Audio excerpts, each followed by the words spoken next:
What is next for Nassourdine Imavov? What to stopping Israel Adesanya in round 2 and ending his career? What is next for him? We should get the loser between Dricus du Plessis versus Sean Strickland number 2. Now let's say Dricus du Plessis loses to Sean Strickland somehow and goes on to fight Nassourdine. Well, I got Dricus du Plessis winning this fight. Now yes, both are great strikers, have a lot of power experience, and have been very active, but Dricus du Plessis is a way better wrestler, grappler. He's stronger and has a way better resume. The only way Nassourdine wins this fight is if he keeps the fight on the feet, outlands Dricus du Plessis, it takes up by decision, which won't happen because Dricus du Plessis will shoot for a takedown if he's getting pieced up on the feet. Now let's say Sean Strickland loses to Dricus du Plessis once again and goes on to fight Nassourdine for a second time. Well, I got Sean Strickland beating Nassourdine once again because in their first fight, Sean Strickland showed that his skill and output is just way too much for Nassourdine. The only way Nassourdine wins this fight is if he catches Sean Strickland and knocks him out, which is very possible because Sean Strickland has a glass jaw and Nassourdine has a ton of power. Now let's talk about this fight because it was kind of disappointing that they stopped the fight pretty early since Israel Adesanya looked pretty good in the first round. He looked so well that it looked as if the old Adesanya had came back. He looked sharp, he looked quick,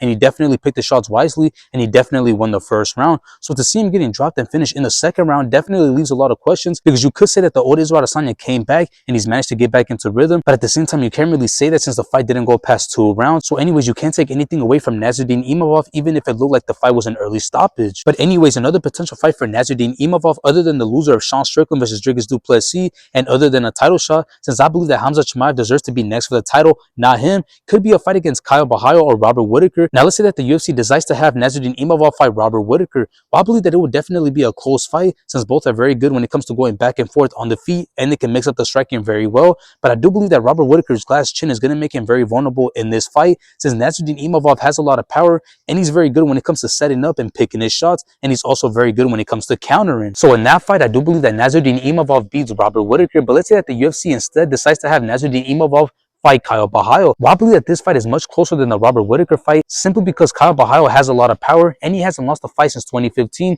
and just like Nassourdine Imavov, he can also mix things up very well. But I do believe that Nassourdine Imavov will have an edge in this fight since he has been in the octagon with much better fighters, so I do see him beating Kyle Bahayo if this fight does end up being next for him.